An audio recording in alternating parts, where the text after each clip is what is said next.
Hey there, Dawn M. Rivers here. I am back with another video for you. Today, I'm going to tell you a story that I haven't told many people. At least I'm going to tell you most of it. It's all about how I overcame sadness and these 3 tips or techniques or tools to help you if you're going through a bout of sadness. So I haven't told this to really that many people before, but I'm going to share this story with you. It all starts way long ago, about 10, 12 years ago in 2012 when I met an individual who was dynamic. Like, we met each other at a meetup and he wanted to go talk to me, and he was like, do you want to go to this, like somewhere, anywhere so we can talk? And I was like, okay. So I talked to the meetup person. I said, is this guy okay? Is he cool? And she said, yeah, he's fine. So we went to a spot and it was just he and I, and he reached over and he touched me. And I was like, oh my gosh, did you feel that? It was like this spark of energy.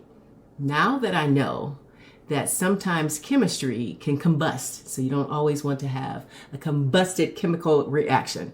But nevertheless, we had a connection for off and on for 12 years.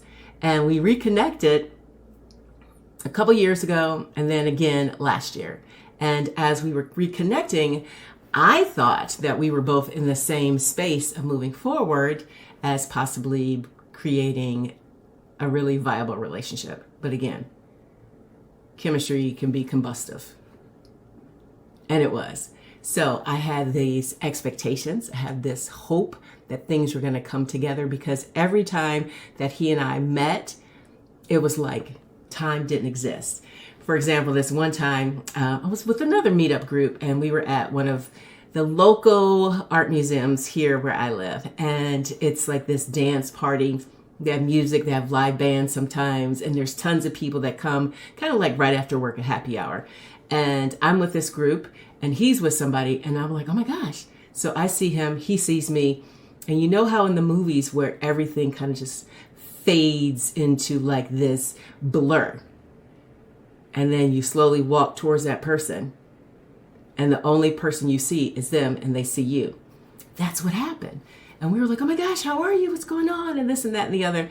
And after it was all over, my meetup group of friends, these ladies were like, what in the world? That was so magical. We've never experienced anything like that. And I was like, I haven't either. So every single time that I was around this person or we reconnected, that's what it was like. So last year, I thought, this is going to be the year. This is when it's going to happen. And guess what, y'all? You already know. It did not. And it threw me for a loop. I was like, oh my gosh. I couldn't believe how sad I was. I was wailing and crying and sobbing. And you know how you heave and you shake? I had really never been in this kind of experience before where my body was racked. Now, when I got divorced, I was sad, but it was a different kind of sadness. It was more like a betrayal sadness. This sadness was from the space of my hopes and expectations were dashed. You know, you have this dream, this thought, it's going to be this, and it didn't happen. And he had different expectations than I did, and they didn't align. They just kept mismatching. And I said, you know what? I can't do this. And I felt like my heart was pulled out of my body and everything drained out of me. So I didn't have any energy. I didn't have any focus, and I was just really sad. So I was like, you know what? I was a school librarian for 20 years. I was a yoga teacher for 10 years. I owned a yoga studio for 5 years. I've been coaching people, and I have a toolbox, a toolkit. Let me go back and pull out my own tools to use to help me get over this sadness. So, of course, the first thing that I do is I journal. I'm journaling, and then some ideas, some remembrances came up. So I said, well, let me do this for me, and maybe it will help my community. The first thing that I did, I met somebody a woman at a Pilates studio that I used to go to. And I was telling her how I really needed an accountability partner. And she said, tell me more about this. And I said, well, when we do this accountability, it's kind of like going through a gratitude journey. And every day you say in a text 1 to 3 things that you're grateful for. And then by the end of this time, the set time, hopefully you feel better because now you have tapped into your gratitude. I had done this with some other partners. We did like 21 days. And she said, you know what, I'm in. That sounds great. I would love to do that. And I was like, you what? And she said, yes. So I said, well, instead of 21 days, let's do 50 days. So it was around November 2023, and we went to the end of the year. New Year's Day of 2024 was the last day. So every day we would send, and I said, I have to do my text in the morning. So we would send texts. I would do mine at around 7 a.m. and she would do hers by the end of the day.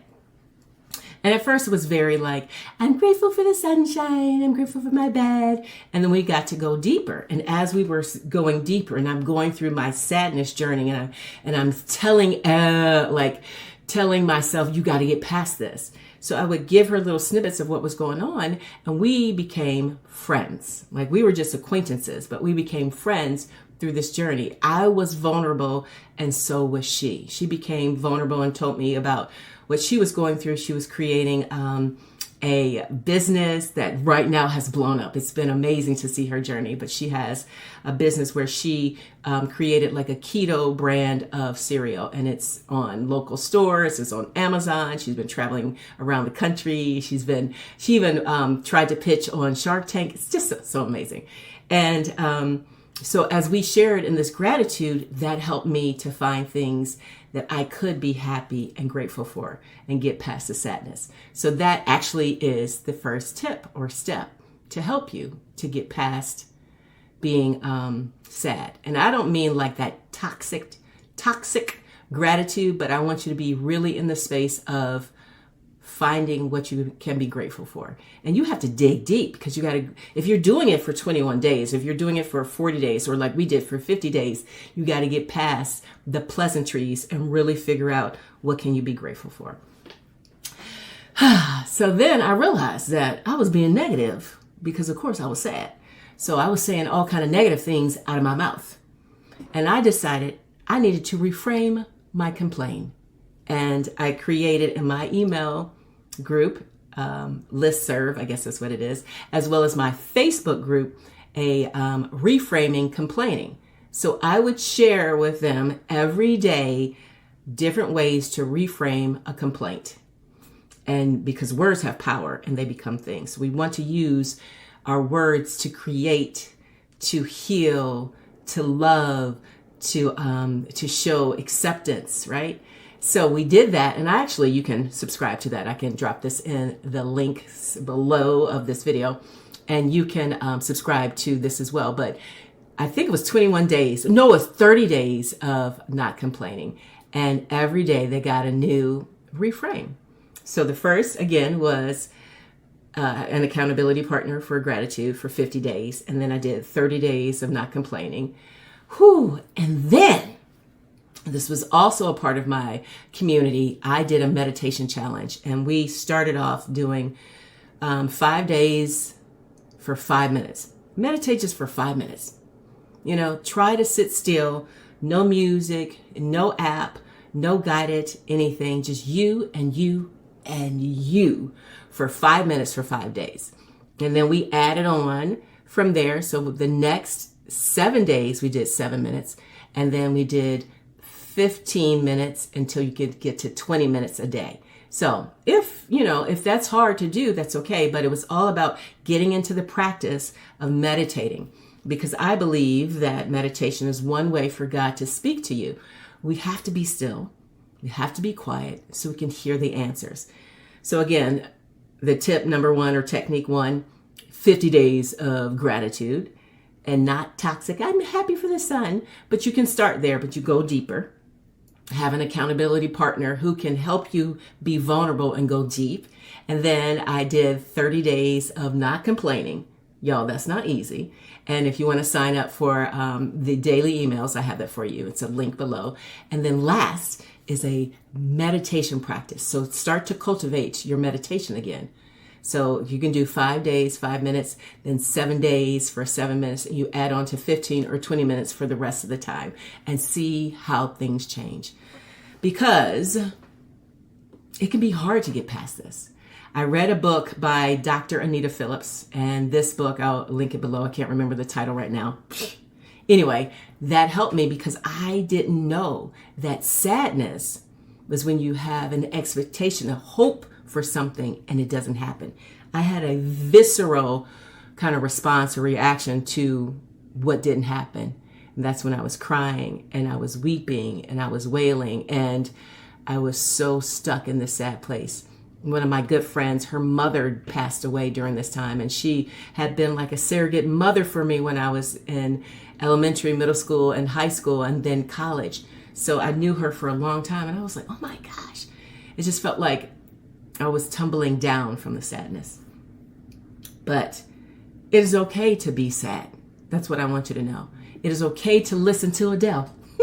Because I feel like she went through a decade of sadness and her songs were sad. Just like Mary J, some of her songs were sad. It is okay to be there.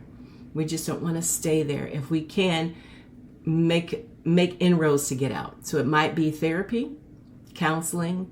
It might be connecting with new people. It might be putting up blocks and telling people who have made you sad that you don't want to talk to them. You put up a boundary. So I hope this is helpful for you. And if you have any questions or comments, I would love to answer them for you. May you be happy, may you be whole, and may you be free.